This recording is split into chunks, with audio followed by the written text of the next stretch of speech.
How we doing, everyone? It is episode 69 of Franco's World. Very interesting episode today, okay? And here's why.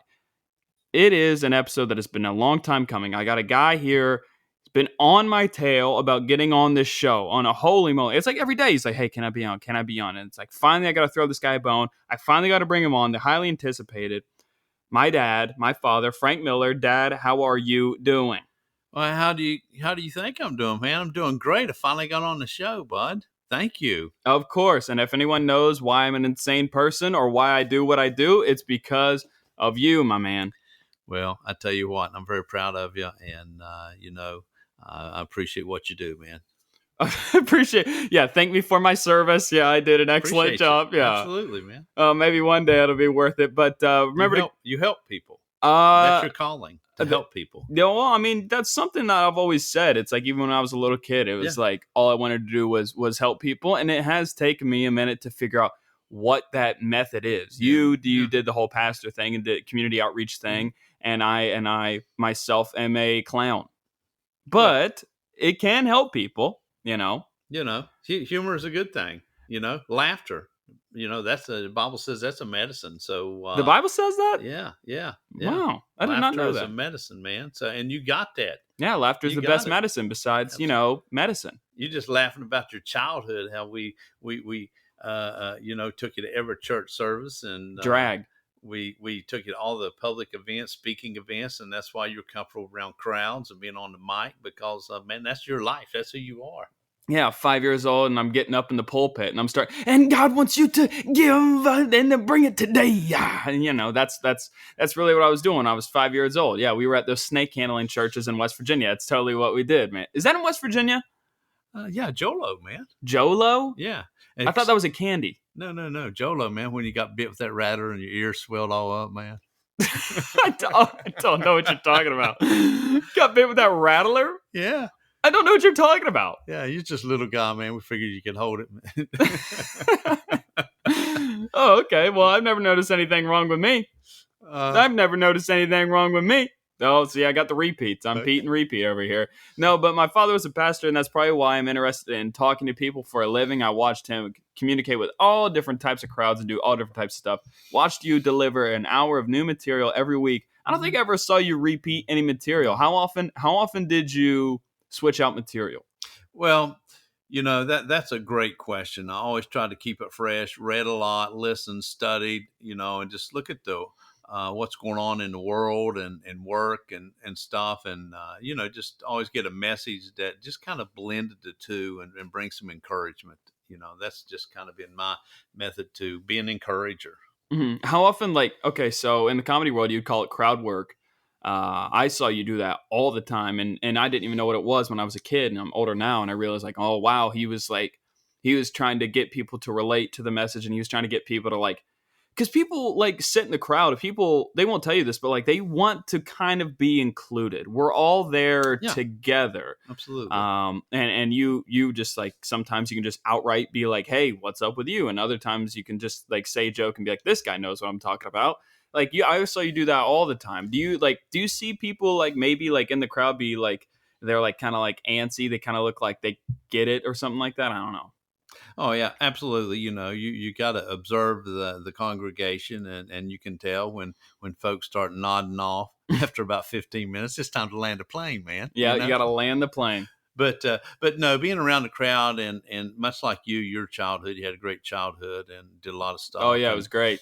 Growing up, my dad worked for the government. So at just a toddler, just a young child, he took me to every government meeting, funerals, hospital visits, churches. So I was always out in the crowd and I love being out in the crowd and doing a good work and helping people. And so I see you on that same path. I hope so, man. I don't think, not to get too, philosophical here, but I don't really think there was ever anything in the cards for me not to do I don't think it was ever in the cards for me to sit in a cube, sit in an office all day and punch numbers in. I think I have to talk to people in some capacity. I mean, it's just fact of the matter. It's a gift.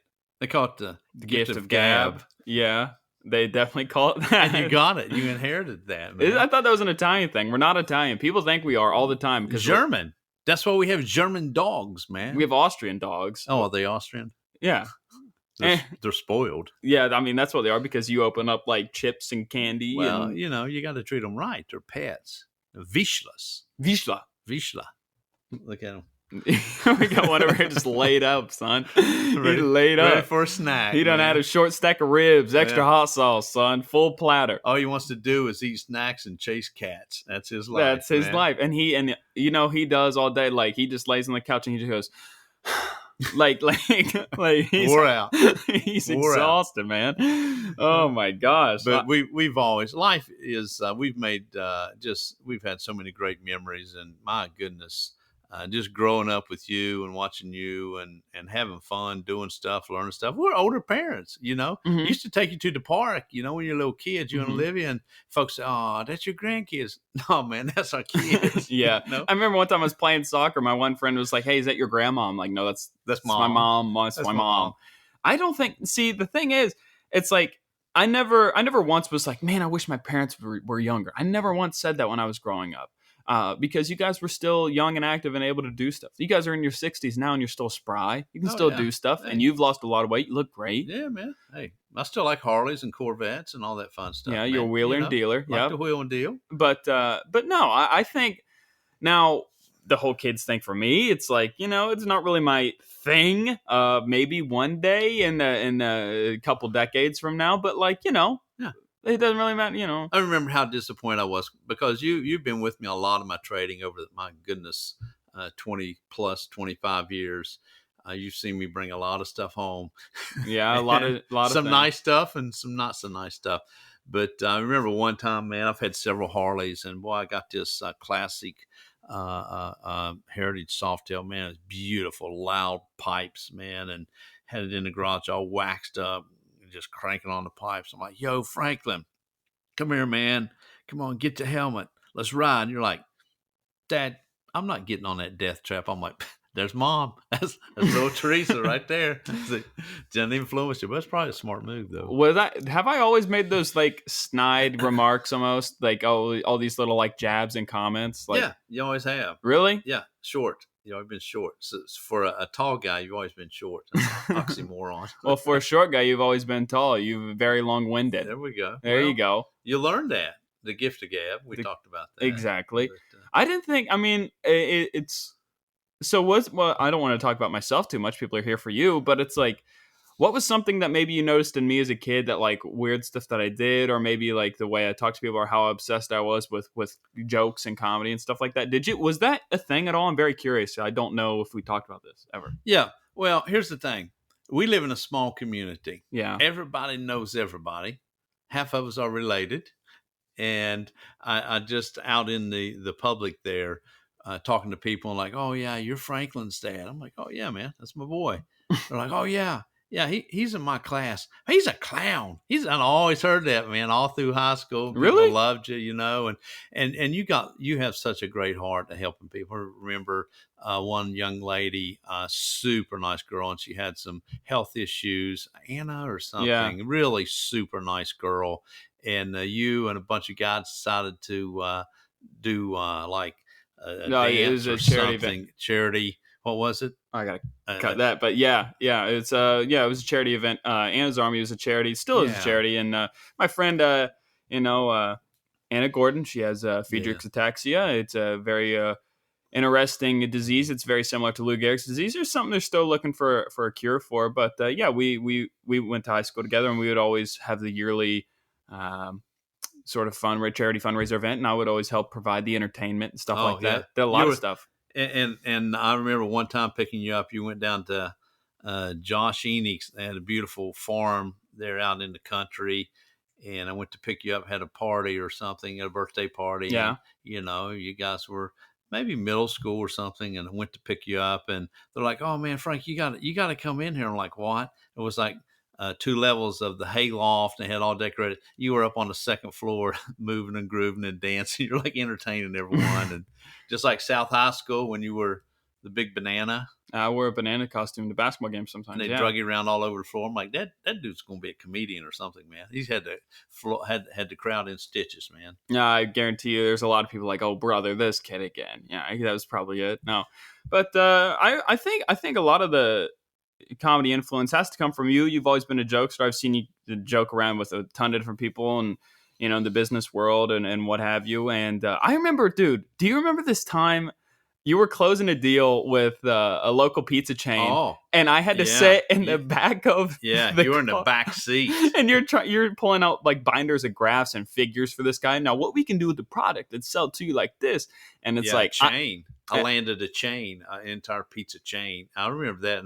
We were in a little Honda Civic. and I'm in the back seat. Yeah, we met in the parking lot. A guy jumped in. I've already had about a dozen meetings with him. I just need him to ink the deal, man. And I'm like, hey, I want to meet, but I got my boy with me. Yeah, you're right there in the back seat. And he liked you, and he signed the deal. I'm like, hey, that worked. Bring the kid with you, man. Yeah, I got. So, yeah. You can't say no to a kid. And we still have Pepsi in that account. Isn't that cool? Wow, I've seen some businesses that you flipped that went back after you left. Yeah, that's how good you treated them.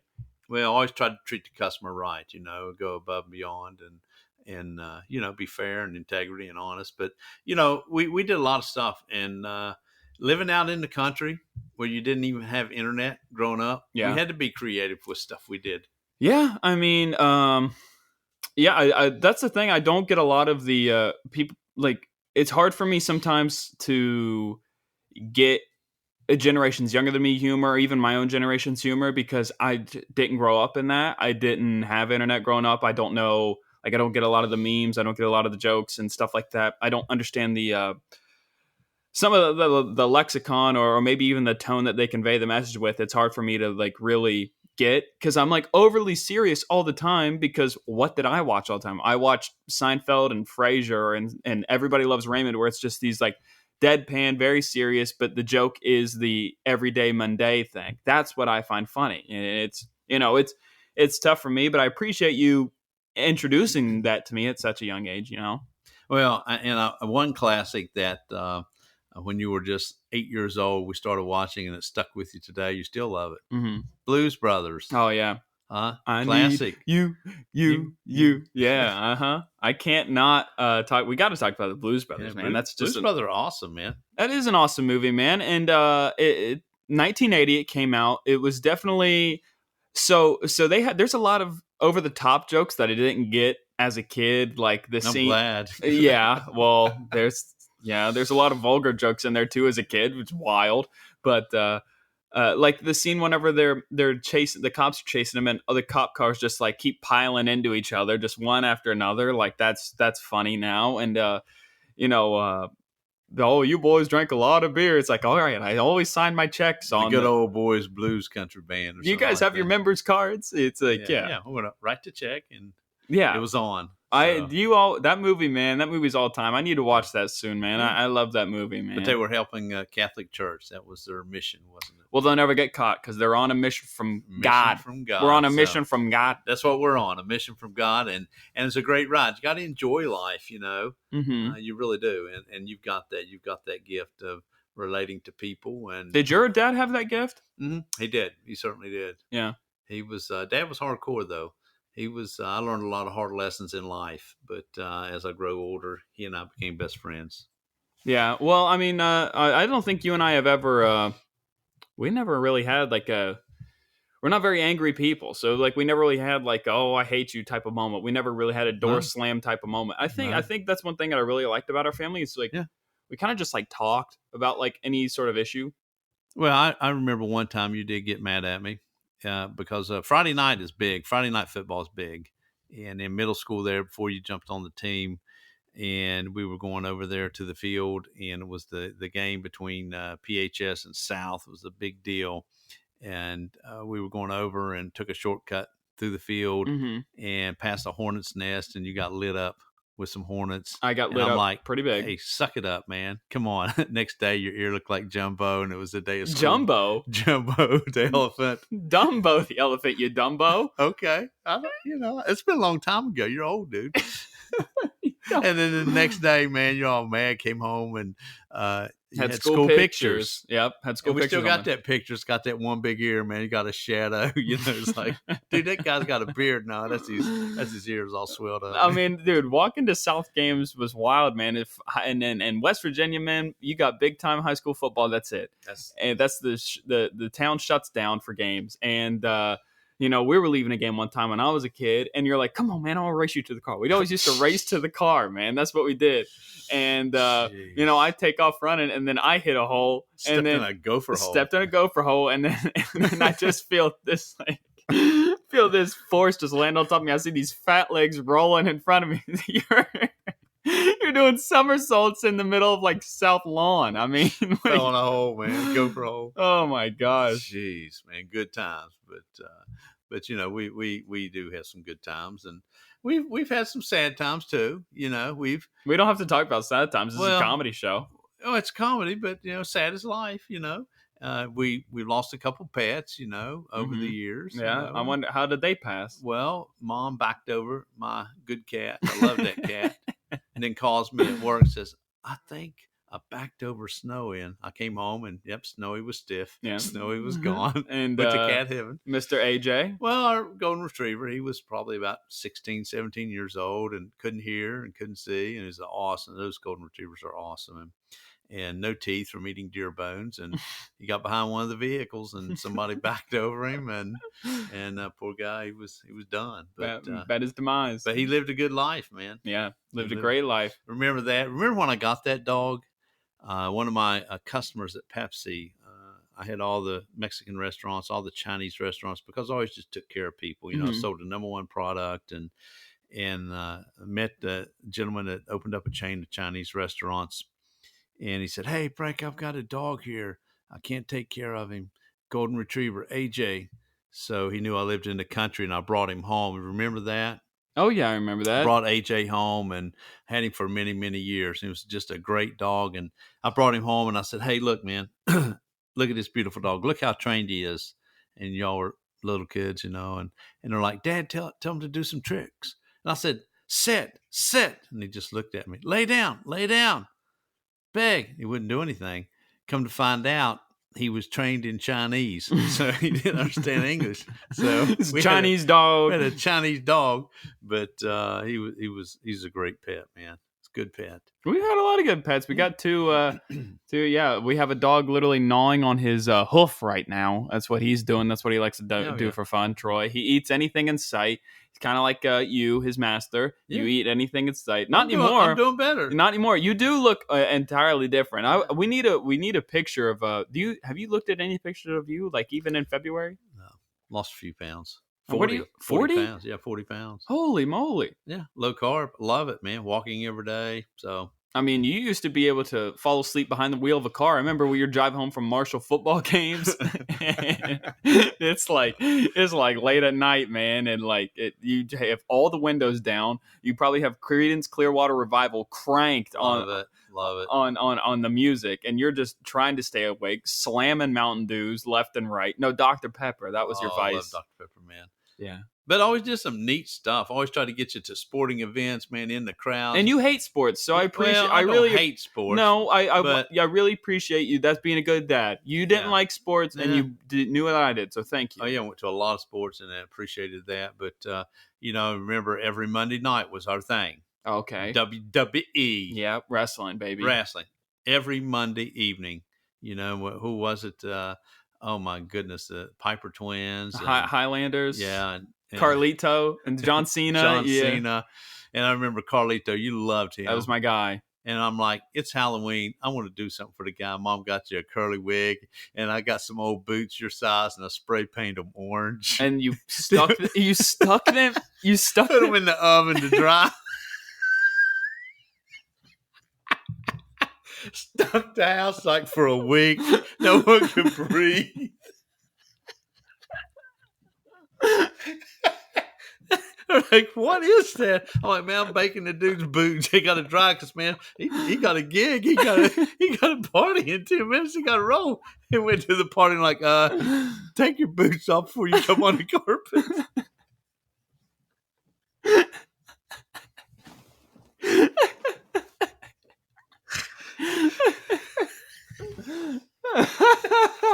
See, we've arranged it, man. I didn't even get to wear the boots. I walked into the party to say, hey, take your shoes off before you get in. Everybody's like, oh, what is that smell? We're sick. It's like Franklin's boots. What's wrong with your boots? Dad spray paint them, baked them in the oven. Spray paint. You stuck boots in the oven, and the whole house filled up with paint fumes. You're like, I don't feel good. I can't do it. My abs hurt. But you look good. I had a wig. Oh. No, that toupee was worse than Sinatra's. That was such a bad wig, man. Well, Mom got a deal at the dollar store. Oh my gosh. Oh, those are just one of the many times, man. I mean, you literally stuck these these boots are dripping in orange paint, and you stick them in the oven.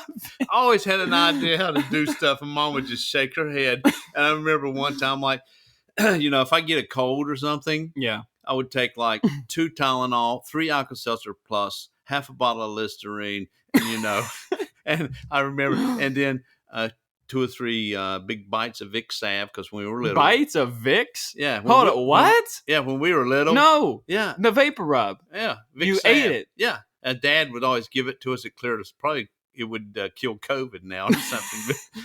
But we would eat Vicks vapor rub, And Mom, I remember one time. We can't just bypass the fact to a lubricant, essentially. I mean, Vicks vapor rub. That's petroleum jelly, essentially. That's why words flow so easy. I mean, I guess. And I remember one time, Mom, she knew how I operated, and she told you kids, don't ever do what your dad does. I mean, we've heard that a lot. I mean, the amount of times that you have cleaned a bathroom and just lock yourself in there and just spray everything inside. I mean, you're getting high in the bathrooms, huffing Listerine and Clorox and scrubbing bubbles. Listen to Leonard Skinner. Dad's got Freebird playing. We know he's huffing, scrubbing bubbles. It cleans the bowl so you don't have to.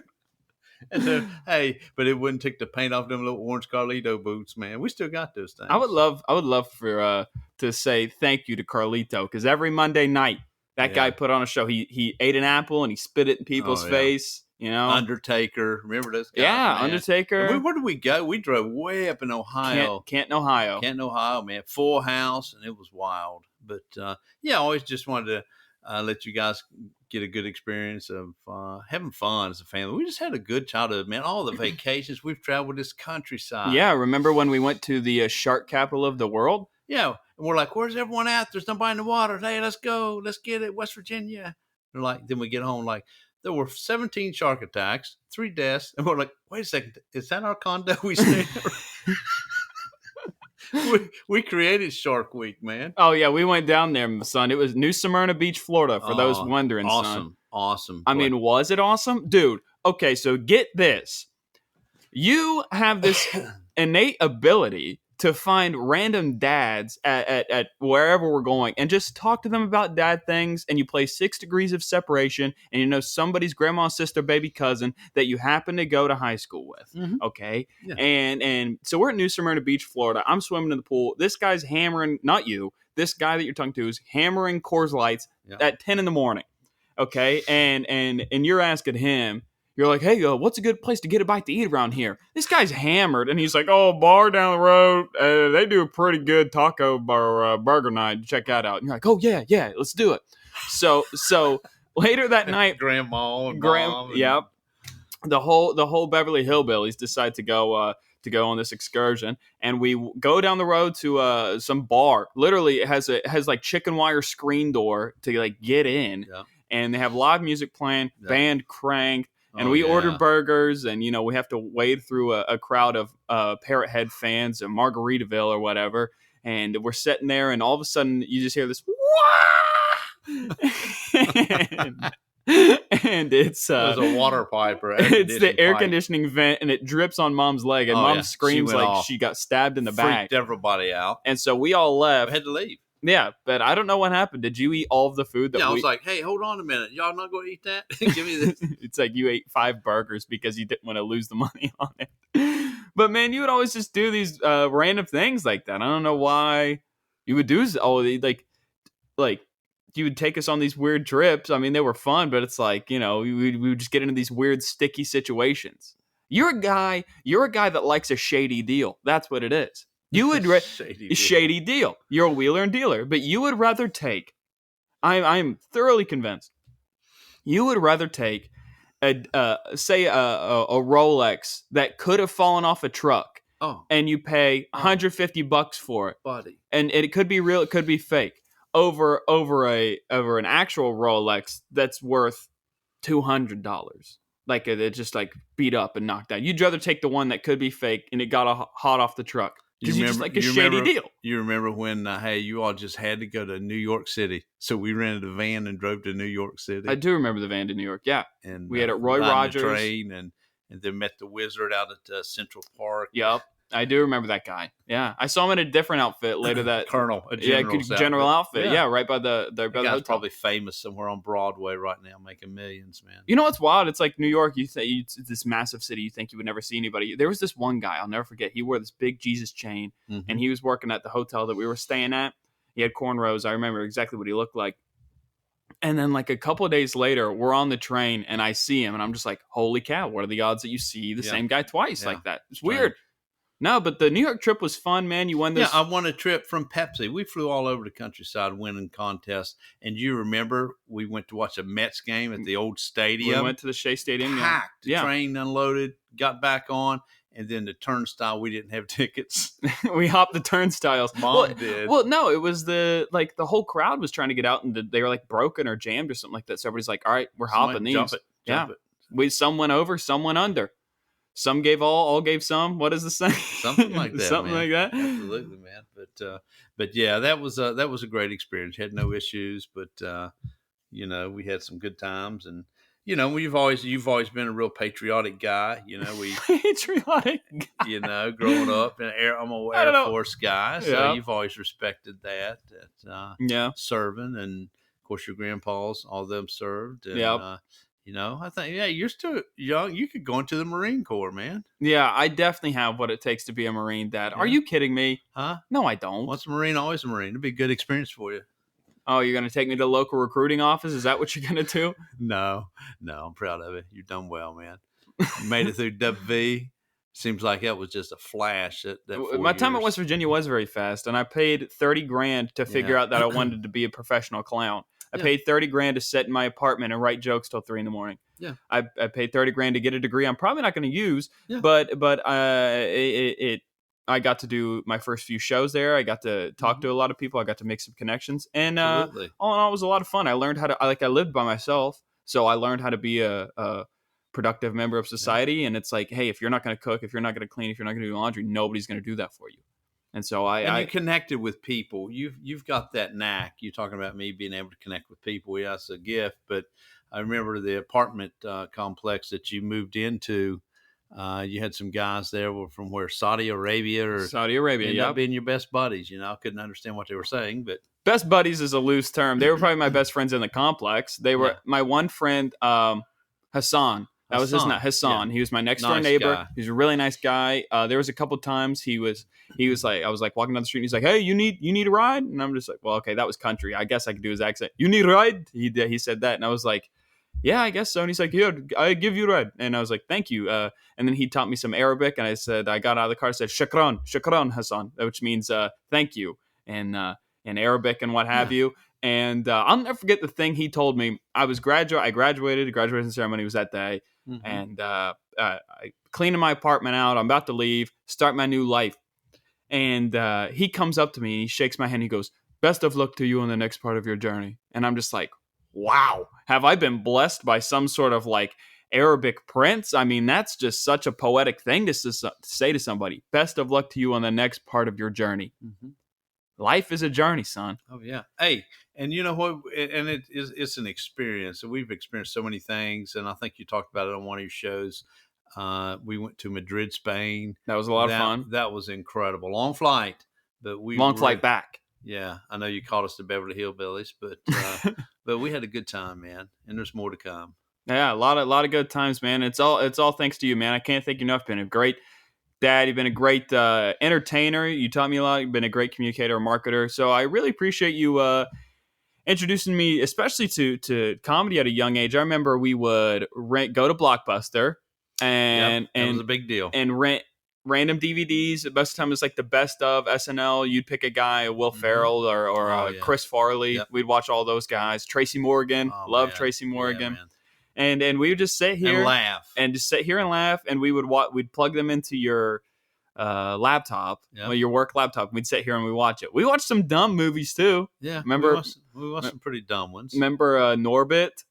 Oh yeah, that was a weird movie. Remember Love Guru with Mike Myers? That was also a dumb one. We watched a lot of dumb ones. And watched some good ones too. Yeah, but that's part of life, man. Did you know? Did I ever show you this? I don't know if I ever showed you. I don't have it on me. I should show it to you. But so when I was in middle school, and I finally got a TV in my room that had more than 2 channels.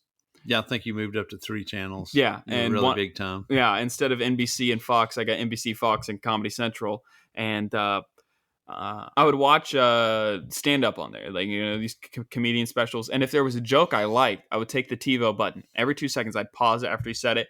I'd write down the guy's joke. Patrice O'Neill, I think I did a lot of Dave Chappelle, Kevin Hart, all those guys. Yeah. I would write down the joke every 2 seconds. Write down whatever words he said verbatim. Write the joke out. Edit it to make it clean, and then hand it to you guys and act like it was my joke that I wrote. It's like a 5-minute incredible bit. What? You didn't write those jokes? No, I always thought you wrote those. No, you're lying. You're lying. You didn't think I thought that. But yeah, man. So I think that's where the love for writing this stuff came from. It's just like I have to. Our processes are probably different, but like my process is write everything long form, verbatim on paper. That's how I remember. You're a great writer.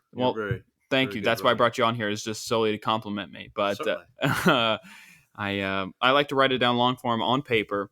I don't really do much act out stuff in the mirror. I know a lot of people talk in a corner or talk to the mirror, and I'm very curious because I think your process is I remember so many times as a kid, Saturday afternoon, I'm watching football as a kid, and you're getting ready to deliver a message tomorrow, and you're like, oh, I don't have material. I don't have my message ready.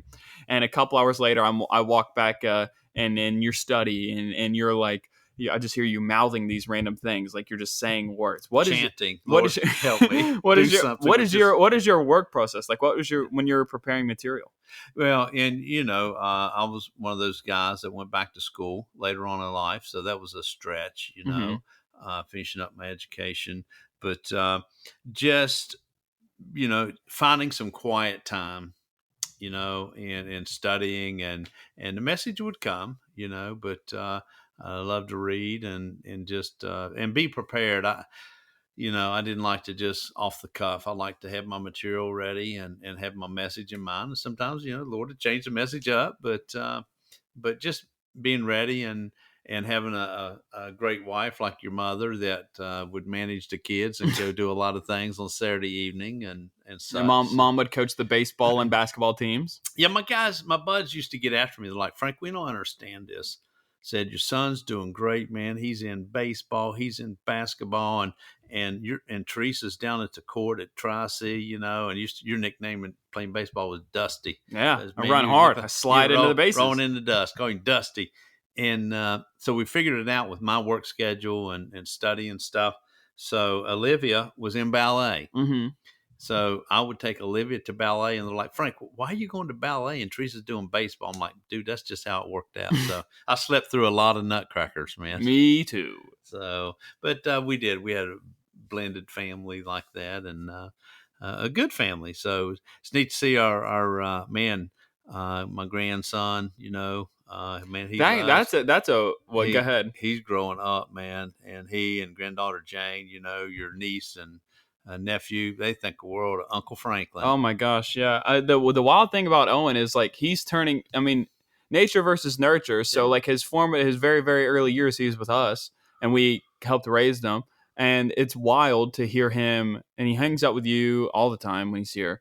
And it's like, it's wild to hear him talk now because he just sounds like us. And it's scary because we were on the phone with him, I don't know, his birthday.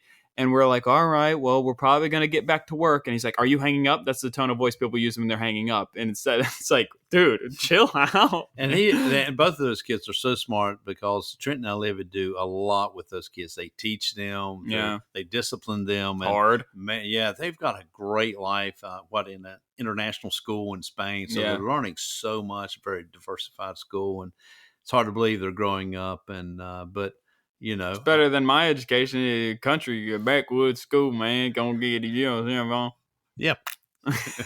Drinking water out of the water fountain that we find out years later is just basically cancer. Yeah, C8. Yeah, just bad. But hey, we did get some internet one time. Remember how excited we were? They said, "Hey, we've got internet coming through. We're going to be out Wadesville Road." Dial-up? No, it's called BadNet. Yeah, and somebody named that BadNet. Now we still struggle with internet, man. You've been home trying to meet the Frontier guy to get upgraded, but hey, the real deal is communicating to people, and you do that very, very well. I'm going to drive to McDonald's after this and upload the show, but it'll all be worth it one day. It'll make for a great story. You going to McDonald's?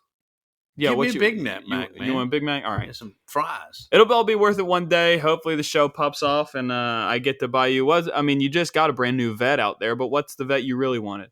63 split window. 63 split window. Yeah. That's not okay. That'd be cool. What did they drive in Smokey and the Bandit? Was that a Firebird? Trans Am. Okay. About a 79 or something, wasn't it? Yeah. All right. Take one of those too. All right. Sounds good. We'll get a whole fleet. Yeah. Any parting words to the listeners, to the viewers? Anything? At Pepsi was a great career. The Lord blessed me as I moved up through the ranks into management. I started out on a route truck, Yeah. But we would go to the college campuses and do campus hires. I remember hired a lot of young people, and they would spend the onboarding process with each of us in our departments. And I'd always tell them these things. I said, hey, you will go very, very far with this company if you stay honest and work hard and keep your nose clean. Mm-hmm. And some of them did that and went all the way so far in New York at the top that is pretty amazing. And some didn't make it. So just keep shining, keep blessing people, man, and never give up on your dreams, and always take time to stop and laugh about them little Carlito boots. Sounds good, man. Thank you all for tuning in today. That was a very fun episode. I hope you enjoyed it. Remember, follow me on Twitter and Instagram at FrancosWorld_. In the meantime, keep taking care of yourselves and keep all those questions and answers coming. And hope you guys have a great day. I will see you when I see you.